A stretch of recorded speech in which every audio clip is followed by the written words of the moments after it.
So, good morning, everybody, and welcome to Fish Farmers' webinar on harmful algal blooms, which we are hosting in collaboration with our partners, Poseidon Ocean Systems.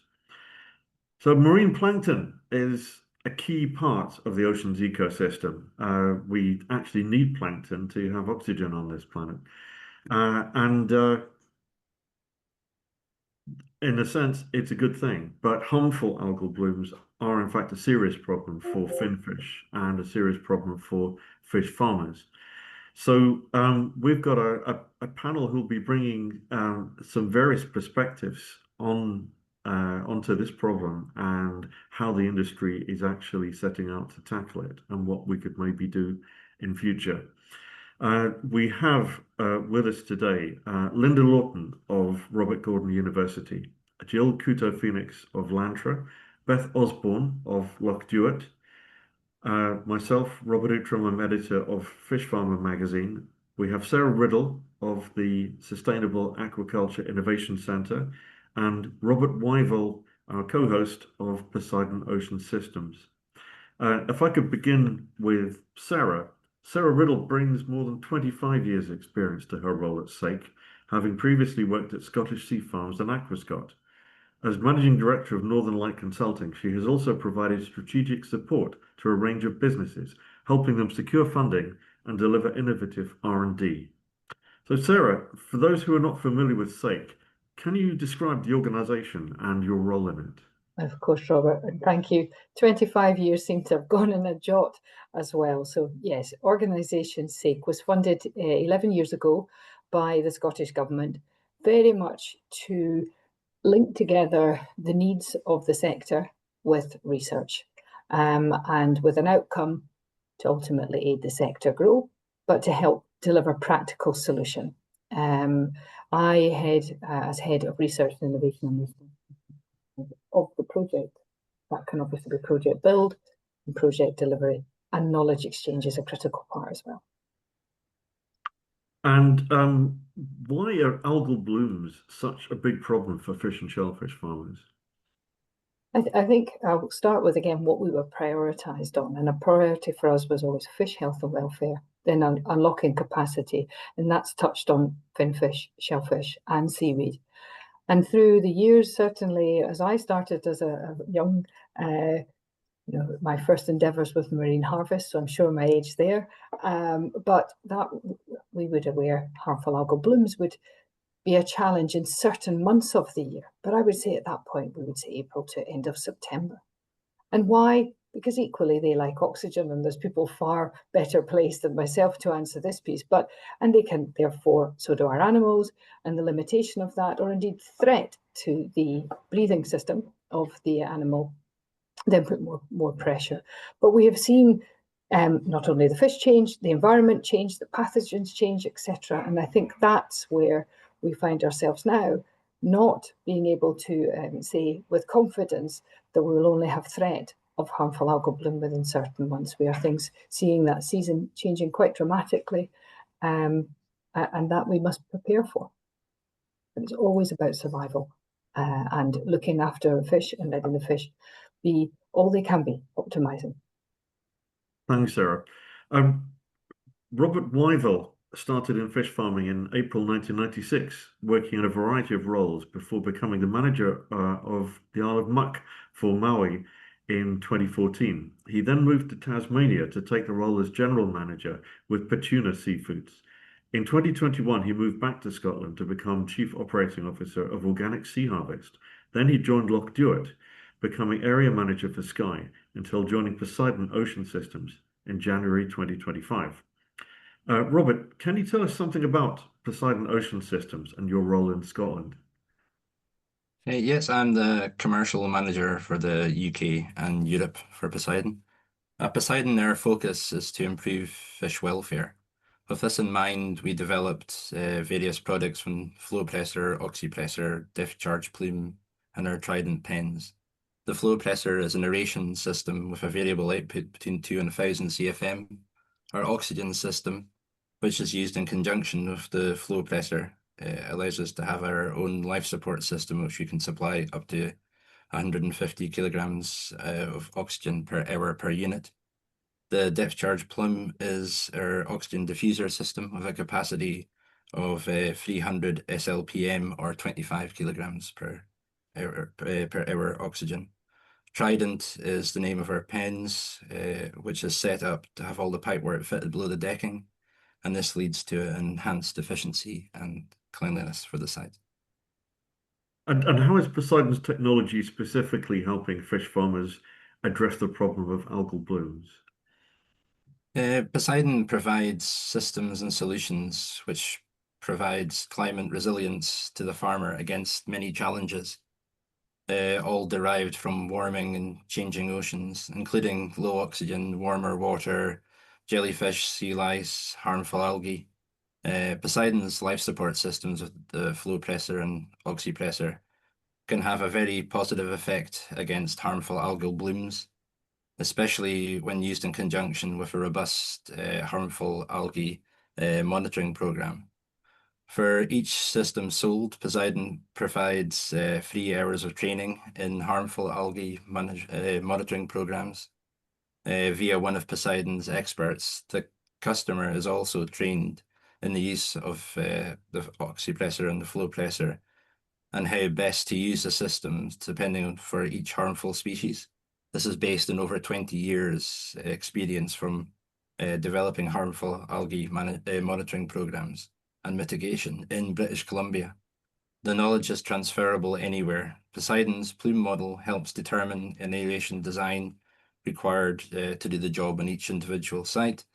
The goal is to ensure that everywhere has a robust life support system, knows how to use it, and is fully trained in the harmful algae monitoring programs.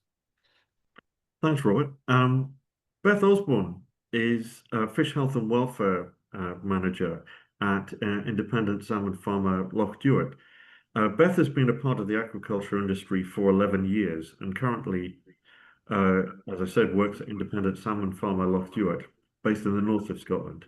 She has a specific focus on improving the health and welfare of all the finfish in the company's care. Beth, can you give us an idea of Loch Duart's operations and your role as Fish Health and Welfare Manager? Of course. Thank you very much for asking us to speak. We produce 6,000 to 10,000 tonnes of salmon per year in 12 sites across 3 separate geographic areas. Each site has their own distinct environment. And as Health and Welfare Manager, I'm responsible for keeping health and welfare at a high standard for all of the salmon in our care, which currently is sitting at almost 4.7 million individuals. Environmental monitoring and training all seaside staff to recognise any change in the environment that can lead to stress is a huge part of my role, as welfare is directly impacted by the environmental status. And how much of an issue are algal blooms for a farmer like Loch Duart?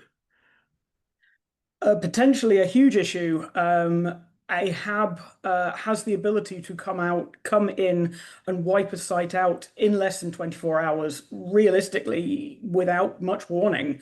Climate extremes are occurring more regularly, and many species can adapt to this changing environment very easily, such as jellyfish. They famously take advantage of niches that are being cleared from other species during rapid climate change, and they are generally considered a climate winner. Most species of jellyfish, macro and micro, can have a huge impact on the health and welfare of the salmon. So HAB monitoring, identification, and the speed of reaction from the farmers is very key to ensuring survival and maintenance of welfare during the HAB high-risk season, which, as Sarah said, is only changing. So thanks, Beth. Professor Linda Lawton is an internationally renowned researcher and environmental microbiologist with more than 35 years' experience in the study of toxic cyanobacteria. Linda joined Robert Gordon University in 1994 and gained professor status in 2007.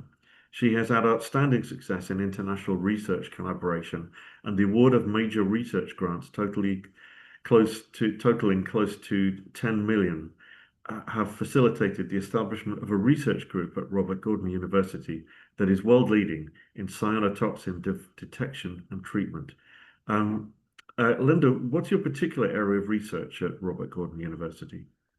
I think you said most of it, but I mean, I started off life working with the toxic cyanobacteria mostly in freshwater, but of course there are blurred lines between the toxins. Some of them are produced by marine algae as well.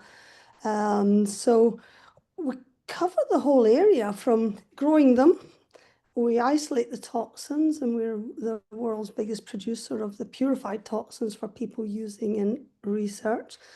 We've spent many, many years developing detection methods, and more recently with my colleague, Professor Christine Edwards, we've been looking at the lateral flow tests for the marine algal toxins, which is a very important gap in the market. And a huge area has also been the destruction. So we grow them, we detect them, and we destroy them. So it's like the whole life story. And most of the destruction has been moving away from any chemical treatment, moving into what we call photocatalysis. So that's using a catalyst that's activated by light that produces reactive species that can destroy both chemicals and microorganisms. So we've been developing that and gradually getting from a tiny flask in the lab into reservoirs, and currently working with salmon industry on protecting them from harmful algae. So it's a biological way to tackle the problem rather than just using a chemical way. No, it's the photocatalyst. We started off working with titanium dioxide. We always used to call it the little white M on M&Ms, but I think that's now been outlawed. It used to be E171. I think some countries are actually eliminating that from food production. So with titanium dioxide, you just needed to shine UV light on it, and it actually produces hydroxyl radicals and superoxide radicals. And these are very short-lived, but they're very, very high energy. So anything close to them gets zapped.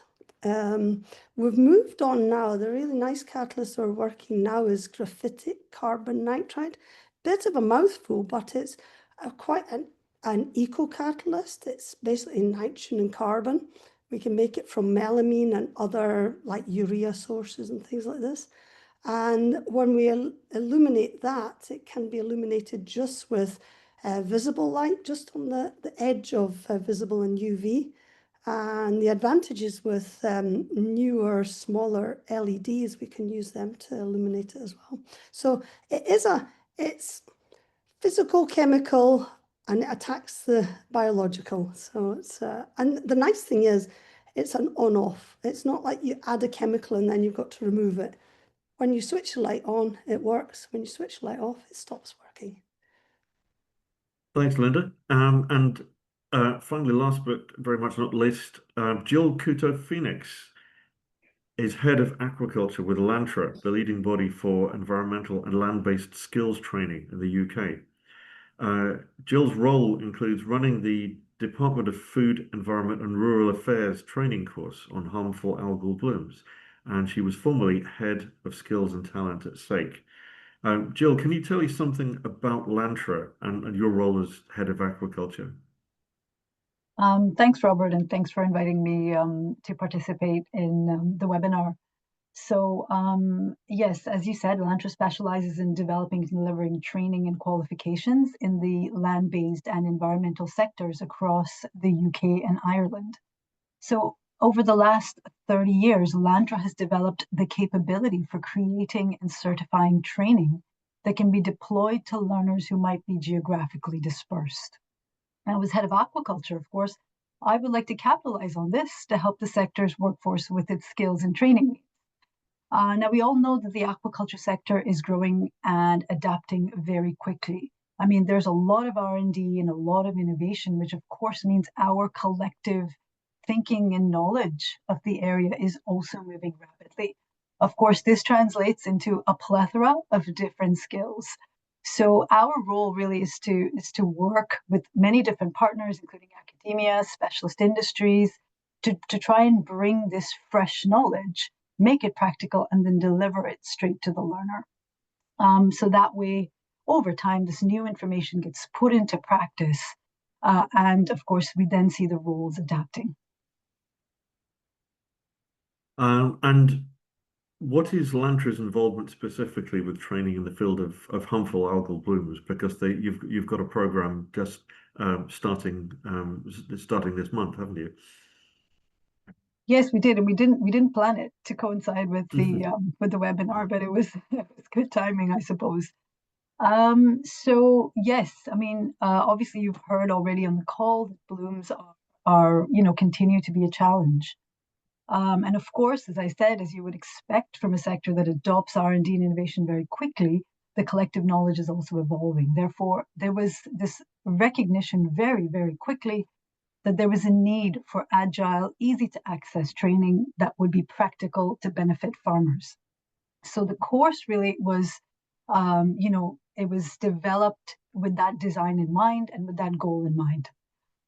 So the course is delivered in short modules, and really it's for anyone who would like to learn how to sample and identify harmful algal species, because this then helps farmers understand what is in the water so that they can adapt and act accordingly. Now, every farmer will know the best course of action. Therefore, the course is not prescriptive to that regard. Every farmer can do what they feel is the best thing to do, but it at least gives everyone the ability to understand and see what's in the water. Now, the modularity means that learners can come back to it if they want to. So it's a great way of, say, training new employees. And of course, if you want to then, if you feel you require more specialist training, there are a lot of different providers that'll give you that kind of deep technical training if you require. That's great. Well, thank you all. If we can now move to the more kind of general discussion part of the webinar. And I'd just like to say for the attendees, you'll see that at the bottom of your screen there is there's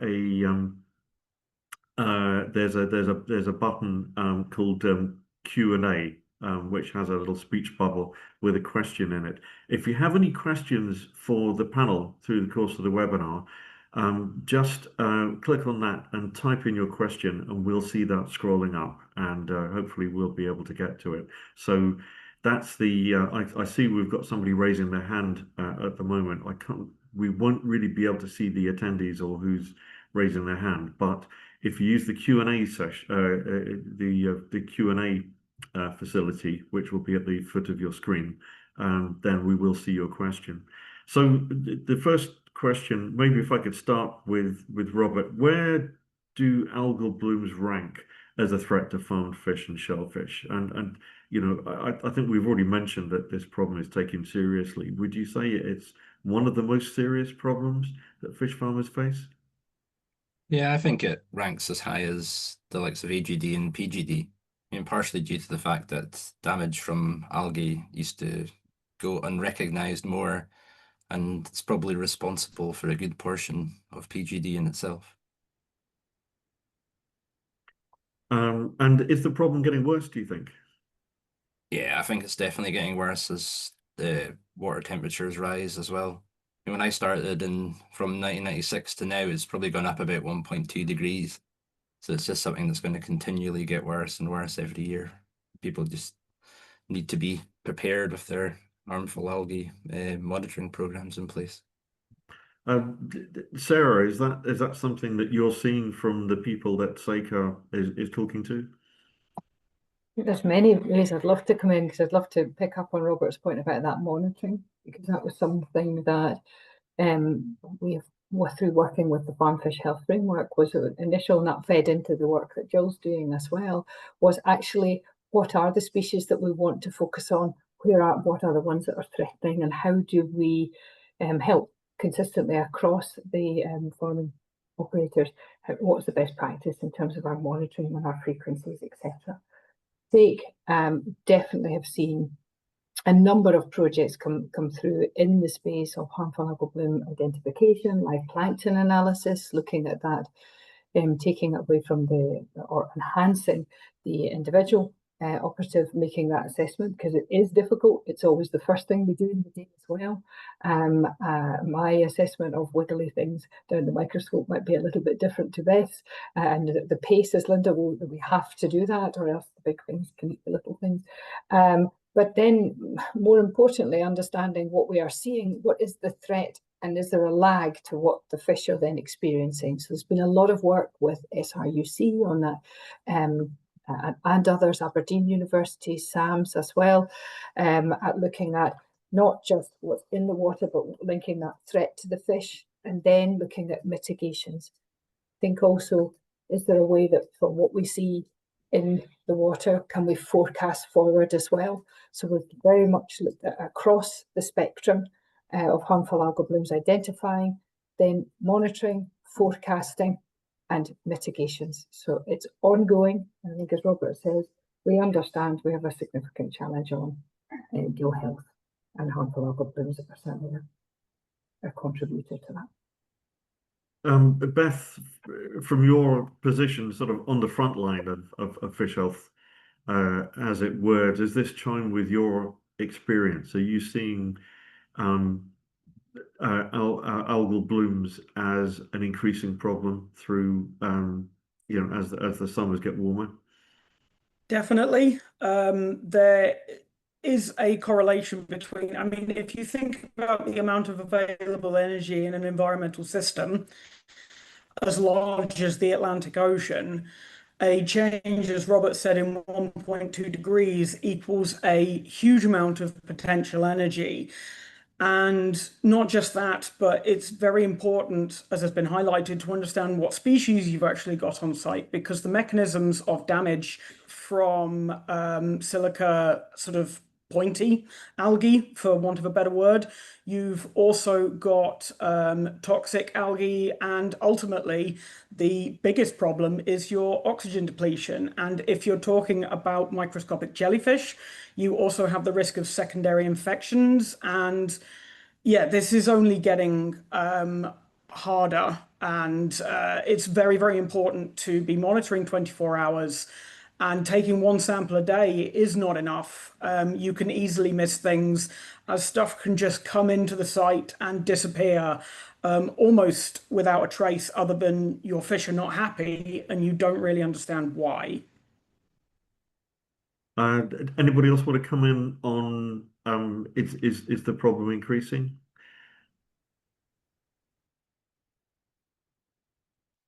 We've got a question from our online audience. Can we expect more algal blooms in years ahead with rising average temperatures? I think most of the climate scientists seem to agree that we can expect that things will only get warmer. So does this mean that we're probably going to see more algal blooms in the future? Any thoughts on that? Robert, could I come in just quickly on the back of Beth? And we were talking about, is anybody else seeing the same? What I could say from sake of the research is that so many of our projects are collaborative. So there's a number of farmers working on, and I think that just again reports to me that it's not unique. Absolutely not. It's not unique to Scotland either. Norway, we're working in collaboration with a number of projects there. But I think that's the importance of the space that we bring, and also the pace that we can bring, that we're not working in isolation, that we're working collaboratively in these shared challenges. So that's what I would certainly like, that will be demonstrated very, very clearly, that it is not a farmer working on their own in this space. They are working collectively. And I think that's how we can really make a positive difference, and working with our other producing countries. There's another question that we've got.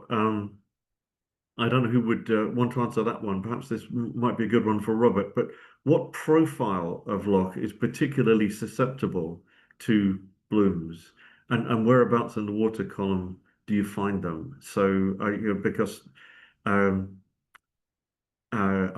guess they are something that's going to maybe affect one farm, and then another one a few miles down the coast might not be so badly hit. Are you finding there's certain types of profile of where the farm is and what the loch is like that might make them particularly susceptible? I think it's more the fact of when you've got a farm in a lock system. Like I was on a farm in the past where we had a red tide come in, and because of the way that the lock system was, the actual red tide came in and it was stuck in for quite a number of days. So it's more about back to having a stringent harmful algal monitoring program on your site so that over a period of time you can start to map out when you're most likely to have these events happening on your site. And then using systems like a life support system, you know that in that period you're likely to have X, Y, or Z. But I think it's more, yeah, more to do with if you're in a specific lock system, you know that if you have certain algae coming in, that they're not just going to go out with the tide, compared to a more open site. So there's a lot more planning involved, and it's the harmful algal monitoring program that allows you to, over a period of time, start to map out and make your own calendar associated with that to allow you to program any preventative measures that you can for that period. Does anybody else have any thoughts on what type of kind of marine environment or configuration is most likely to encounter these kind of problems, or is it pretty much random? Could I comment on that? We certainly have a large amount of experience with all of our sites and a huge amount of historic data. Unfortunately, it does appear sometimes to be random, but there are definitely certain sites in long, narrow, and incredibly deep lock sites that get shallow further inland, where sites can sometimes have plankton blooms that just wash over them at low tide. And it's just all about knowing what your sites are actually likely to face, likely to see, assessing historic data, looking at tide information, looking at wind direction. As Robert said, it's very easy in lock systems for plankton to come in and sometimes get trapped when the tide's not great enough to actually provide a complete exchange of water. So you could have prolonged events at certain places, but it all comes down to the knowledge of your sites, and understanding what you're likely to see on a yearly basis. And as a follow-up question to that, what are the typical mitigation tactics if you know that you've got a bloom problem emerging? What are the things that you really need to do to protect the fish? I mean, internally for us, everyone has different management strategies, and realistically, as the problem of HABs increases, the industry has to completely change mitigation strategies. As I mentioned, there's three types of classic sort of injury that can occur from harmful algal blooms: physical, toxic, and oxygen depletion. So plankton loves oxygen, respires overnight, but photosynthesize, well, certainly phytoplankton photosynthesizes during the day. So overnight you can have a dip in oxygen. Unfortunately, most plankton is more tolerant of low oxygen than salmon is. So you need to be able to supply supplementary oxygen, which can take the form of a variety of different mechanisms. But the big problem with that is you need warning of when that plankton is going to be coming in, because it can take sometimes weeks and longer in the event of like weather issues where you actually need to tow large equipment in. Other things you can do to mitigate oxygen. So a fish that has a belly full of food will have twice the metabolic rate overnight of a fish that has an empty stomach. So withdrawing feed, but obviously that can come with additional problems if you're talking about prolonged starves. You're going to get into the territory of having issues. So we don't want starves to go on for prolonged periods of time. So you may be able to offer alternate days feeding. You also might be able to find out if the plankton is in one level of the seawater and maybe develop feed systems that could feed either below or above the plankton so that the fish aren't interacting with it. And you can also offer one large feed per day, finishing by 1 o'clock. So most of their digestion is done by the time the low oxygen is sort of likely to come into your site. You can deploy aeration, you can deploy tarps. But again, all of this comes down to knowledge of the plankton. Is it stratified? What species are you actually facing? And what is the health history of the fish on your site? Robert, I guess some of Poseidon's solutions are very much geared to these kind of mitigation strategies. Yeah, I mean, I think it can vary considerably, depending on the species. Like, for example, if it's Heretisigma, you'd need to aerate, but with the use of skirts. And if it was something like, please forgive me for my pronunciation, but chryso, chryso, you'd need to, you would need to aerate, but without skirts. So I just mean there's a recipe for most types of algae, and some recipes are still getting made, but the mitigation tactics all first need algae identification and quantification, and after that there are several combinations, taking fish off feed like Beth was saying, aerating in particular, turnover rates, skirts up, skirts down, with and without oxygen. So it really, I suppose, comes back to the harmful algae monitoring plans and making sure that your team are as trained as possible in algae identification. Sarah, are you finding that as well, that identification of the algae makes a huge difference to the appropriate kind of mitigation tactics? I think it's been crucial. I think exactly as Robert says, what have we got in the water before we start to then look at mitigating? Because I'll use a little bit more pictorial support, but if we start to aerate and break that harmful algal bloom up, we're potentially causing more damage to the fish of some species, become sharp, etc. So I think it's very much about knowing. And I come back again to the forecasting piece, because I think that is very, very important. But again, we can only the better the forecast is, but the better the content going in.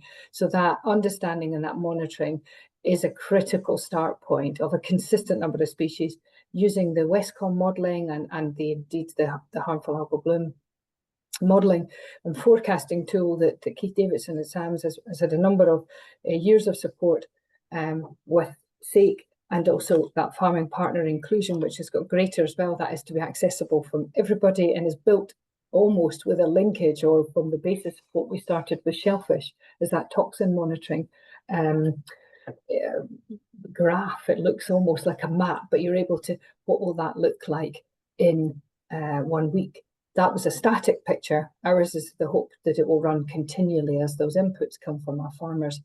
And that will help further up the loch or further in the Western Isles, what's happening maybe on mainland and how these things travel. That is very much a key part to help inform our farming partners of what mitigations can be taken as well. So prediction is quite an interesting one, because obviously the more time you have to be prepared for something, the better. Is that some? Do you see progress there from what you're saying, that the technology and the knowledge is something which is advancing?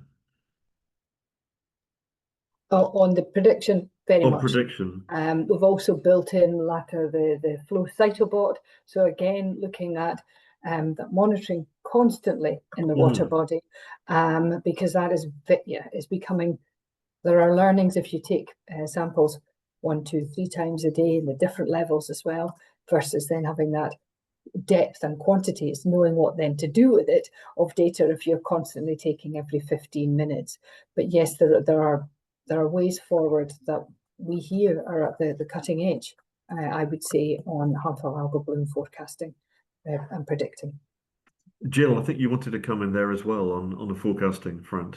No, actually, it wasn't so much the forecasting, but just would like to point out from what everyone says and to plug the course that if you want to learn how to do all of these things, especially the identification, the sampling, etc., then the course sets it out step by step.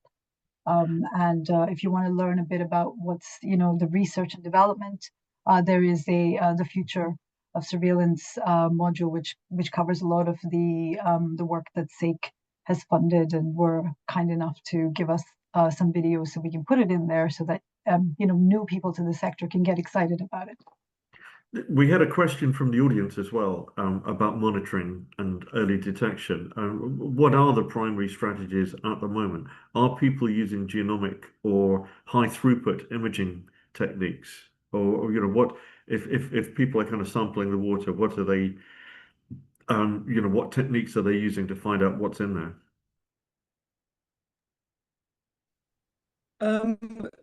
If it's all right, I could just comment on that. Yeah. Honestly, our very, very early warning system is incredibly basic, and it's just our neighbors having good relationships with other local farms. We are regularly in contact saying, oh, we're seeing this. Have you seen this? It could be coming your way. Please keep an eye out. And it feels in this day and age that things could be an awful lot better. I would absolutely love to be using all sorts of other technology that's actually out there and available, but it has to be collaborative. We have satellite collecting chlorophyll data. We have, I don't know how many temperature probes in the ocean. We don't know how many oxygen probes are actually in the sea. And all of this data, if it was shared, not just industry data, but like how many ships are actually tracking plankton records and sending them to the NBA down in Plymouth, where, bless her heart, absolutely, she's doing a wonderful job. One person sits at a microscope looking through these logs. If we had loads of people doing this, how much more information could we get? And in the age of AIs, this is something that we should be looking into, but I do appreciate that it's a very messy environment for prediction. Our weather in the UK is hard enough to predict, like 2 days in advance, and that's pretty much all you can actually do reliably. But the sea conditions should be the same. We should have the same level of understanding. I mean, any advanced warning that we can get, as I say, equipment could be brought in and huge amount of impact could be mitigated the further forward we can get warning. Linda, I guess at Robert Gordon University, you've got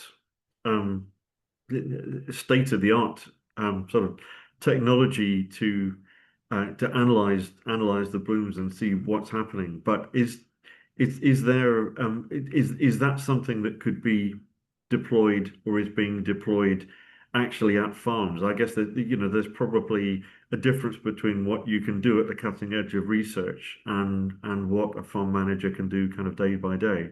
Yeah, sir. I mean, one area that we're working in, we've got a very able PhD student working on using AI for algal identification. And that is a huge area. And yes, Keith Davidson's done some work as well with that. So, yeah, I think the idea that we need to join up all the data that we've got and work together on this will be hugely beneficial.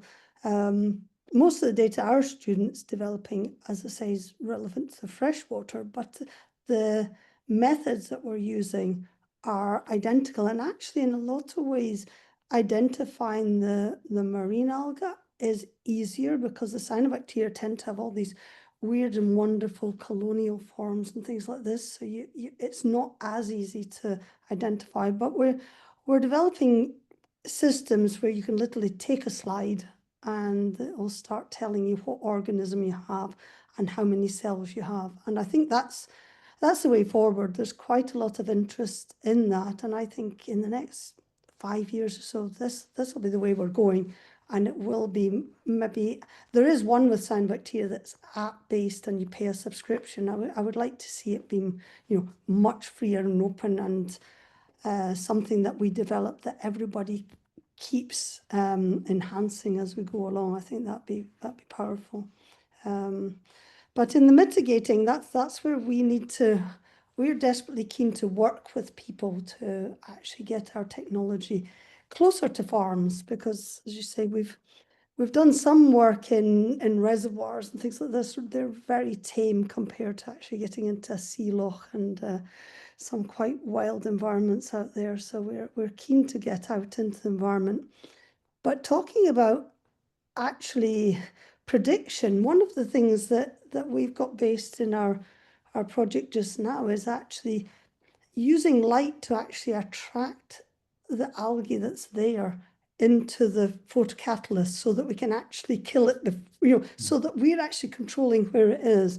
And we've got some really beautiful images of using blue LEDs with Scriptiella, and it just flies towards the light, and then you can use the catalyst and zap it. So we say it's comparable to when you go into your kebab shop on a Friday night and they've got a UV light and a fly Yes. zap. And that way we start controlling where the harmful algae will be. So using technology to enhance and rapidly get the monitoring. And but I love the idea that we all work together and build the database together. I think there's been quite a lot of interest in the photocatalyst techniques that you were talking about. Is there an opportunity for people to take part in trials? You know, if they wanted to find out more, could they find I find mean, out if more people from get in IGU? touch, I mean, we're actually funded to particularly work with the salmon industry just now. And, you know, I've got a couple of postdoctoral researchers. We've been working flat out on scaling up the production of the catalyst. So we've now got that very well adapted. So it's actually getting alongside people and saying, you know, what are going to be the barriers to, you know, actually taking up this technology? Somebody asked about the harmful effects. What we have done in other environments is actually take samples and look at how we've changed the biological population there. We shouldn't expect it to have any effect on salmon, because any reaction that's happening, you know, you've got the catalyst and then you've got the hydroxyl radicals. They exist for tiny periods of time. So nothing's anywhere near that. And especially if we can control where the algae go, you can keep them well away from the salmon. So I think that would be absolutely fine.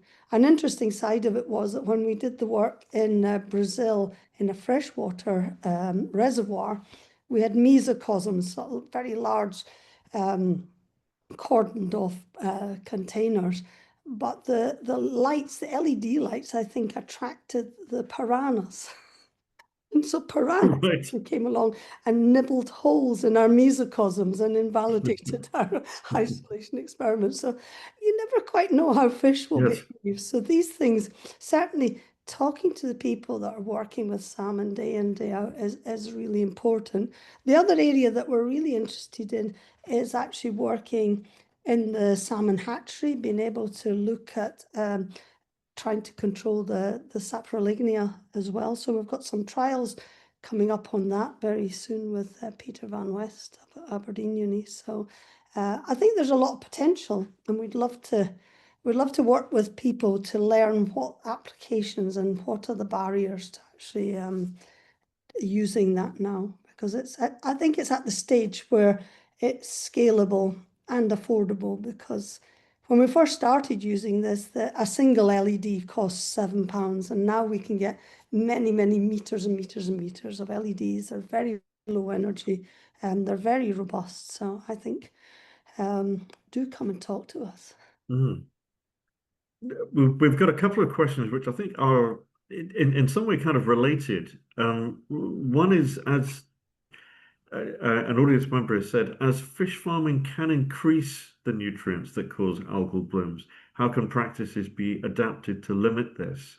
And then perhaps a related question, what is the role of nature restoration in managing harmful algal blooms? This is maybe based on the idea that the fact that the ecosystem has got out of kilter is one of the reasons why you get a sudden increase in a particular species. Does anybody want to address either or both of those two questions?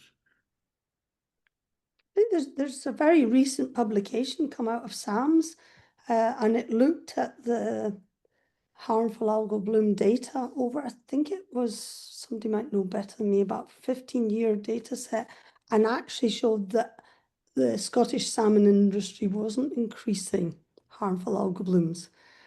So I think that we're in tight control over extra impact on the environment. So that I think that's very recently been published. So it's worth people checking out.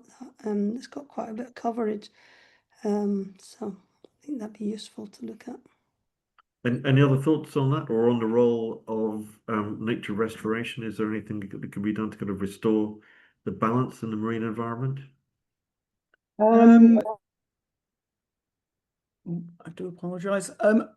So HABs and a healthy environment really go hand in hand. And a healthy environment will always equal healthy salmon, both on farmed and in the wild. And that's very important to absolutely everybody. The more robust your environment is, the more understanding you have of the environment that you are farming in is needed to mitigate change. So you need the biodiversity, you need a wide range of species, and ultimately, a huge amount of that comes down to speedy climate change will always the climate losers, as they say, will always be the slower growing species that actually tend to sequester an awful lot more carbon and minimize the impacts of climate change. So it's that ultimately, to me, that is an absolutely huge question that we all must sort of participate in to make sure. On a small scale around farms, talking of multi-trophic aquaculture systems, there's been a huge amount of research done on those where you have several different species being grown around several areas, and the nutrient discharge of the salmon could hugely benefit kelp farms or mussel farms around the area. So if you can bring these things together in a smaller area, but that comes down to regulators and management need to not allow aquaculture to have adaptive, but understand and deploy these technologies in trials to see if small scale mitigation could occur. And environmental restoration and management is hugely important. As I said, there is no excuse for not having a healthy environment around a farm because everything will only benefit. Any other thoughts on that? Sorry for the slight overlap. Beth and I are cohabiting, so if there's a little bit of distraction. I was exactly going to pick up the very point about multi-trophic aquaculture. I think, if we were to look around the globe, there are many cases of the benefit, much research done of that cohabitation, not only of me and Beth, but of other species, works very, very well. And there have been trials done here on the mainland and in the Isles with scallops, with mussels, with seaweed, with finfish. And I think there is an opportunity. There are some challenges need to be overcome, but there are opportunities for us equally to have a multi-trophic strategy. People have been talking about collaboration and learning lessons from each other, and I guess that implies internationally as well. And clearly, this is not just a problem for Scotland. This is a problem for fish farming and indeed other types of aquaculture around the world. Robert, Poseidon kind of developed the technology in British Columbia. Are there lessons from sort of Pacific Canada or indeed elsewhere that we could maybe be drawing on for looking at the problem in Scotland? Yeah, I mean, I think when you look back to the late 90s, early 2000s, there was mass mortalities all over British Columbia. So, now that they have a harmful algae monitoring plan for a period of time that they're able to map out when events are likely to happen, and they have effective life support systems in place, it very rarely happens that they have any levels of mortality affected by algae blooms anymore. So I think we could definitely learn a lot from Canada, and also from probably Chile. It was probably the second place for being in the worst places for algae blooms. So I guess the people that have had the worst problems are probably the best people to talk to solutions. Yeah, I mean, I totally agree with what everyone was saying about having more information shared between companies, but I also think it'd be good if this, that was done also internationally, especially with the countries that have had the worst conditions for a long period of time.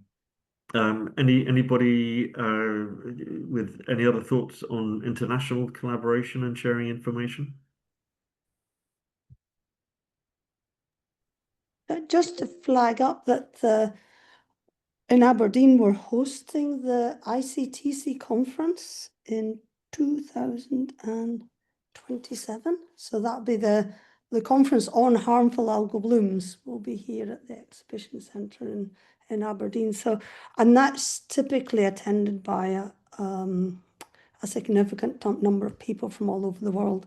I think that there's one occurring in Chile this year, and then 2 years on, we're hosting it here. So that'll be a great opportunity for us to review the collaboration. And any other thoughts on lessons from abroad, Sarah? Sorry, just going to share there.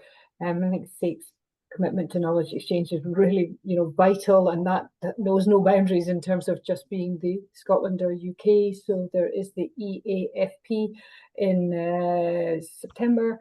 That's an important collaboration or connection.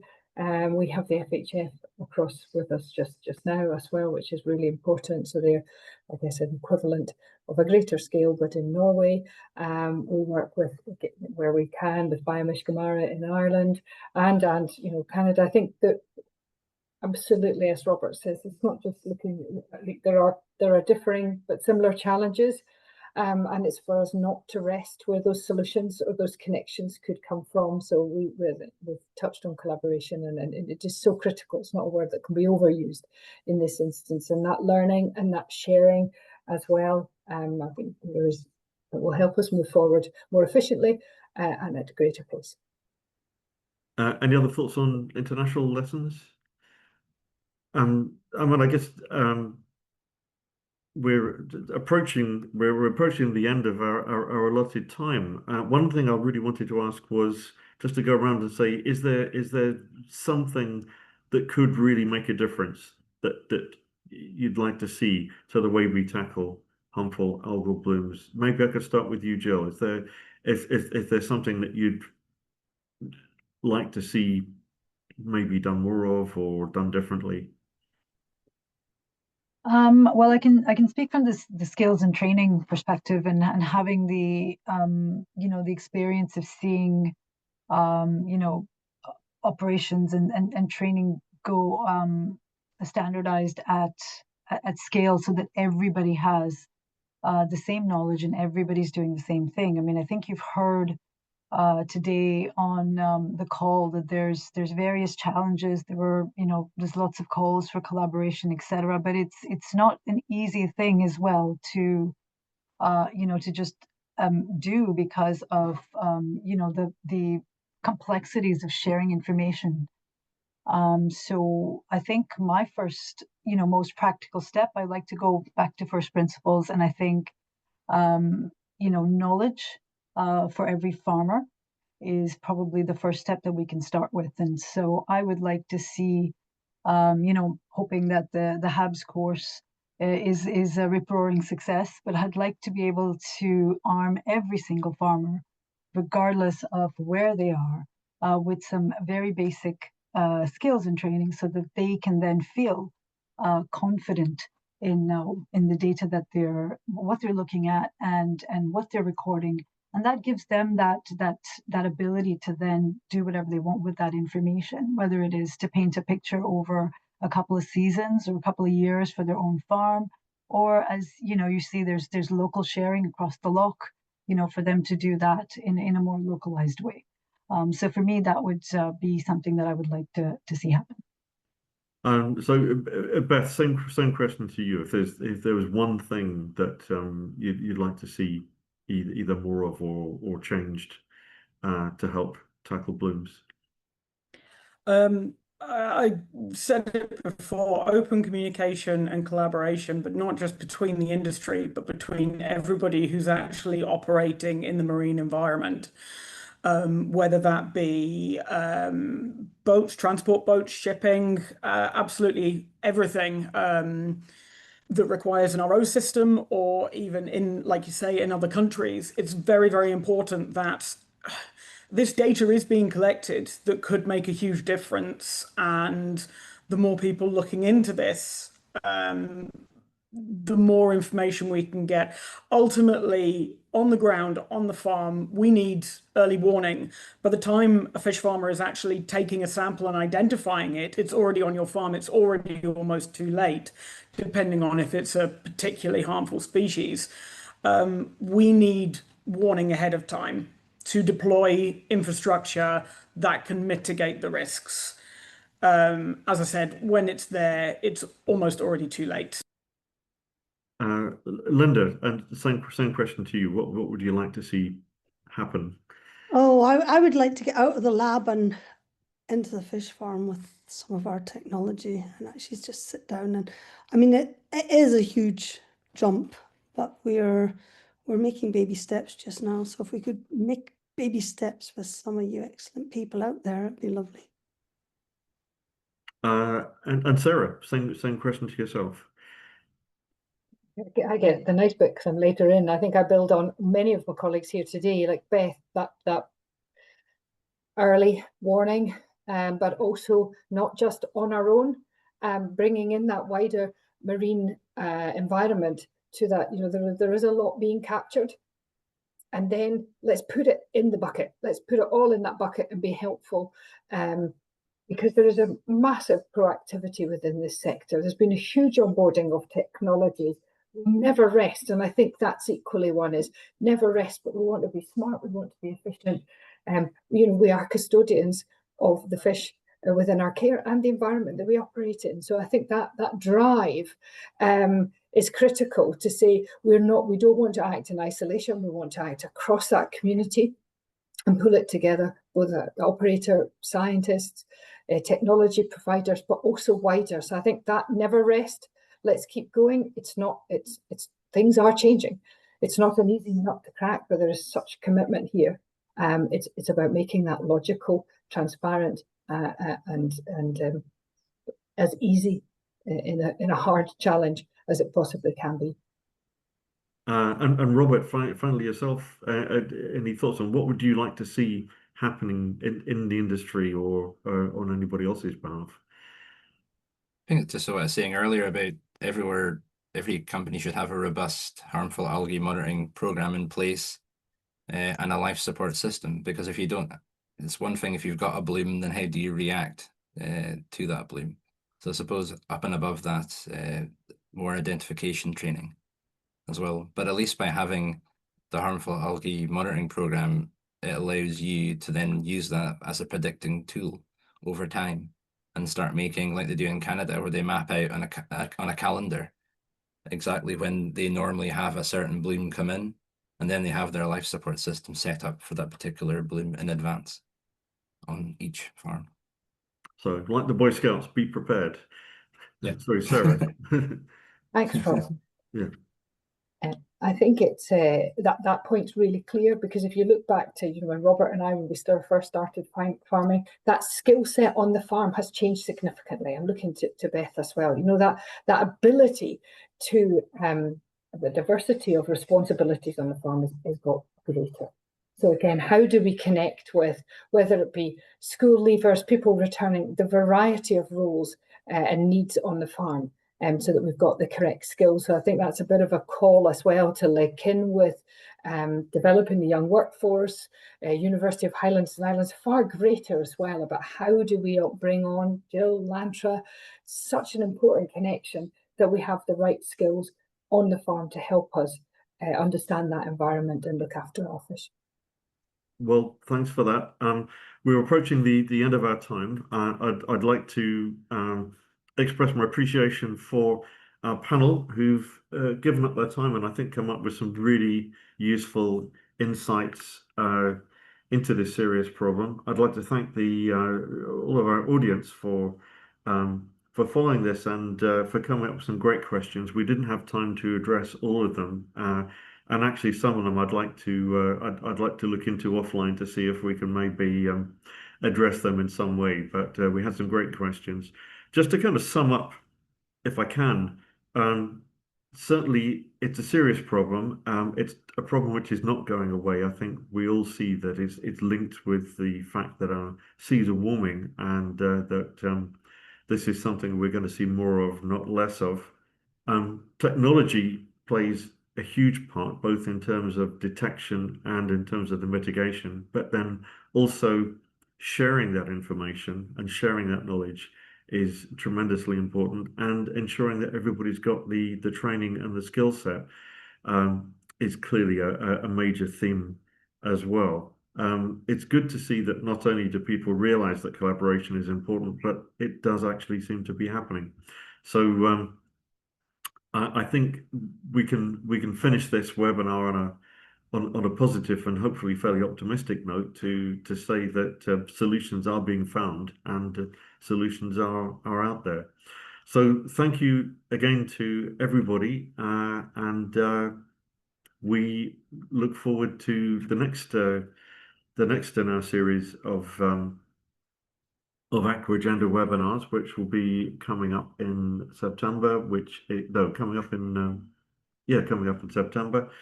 There's more information on our website, and indeed the recording of this webinar will be there and on the website as well. So keep your eyes on fishfarmermagazine.com. So again, thank you to all, and that's it for this morning.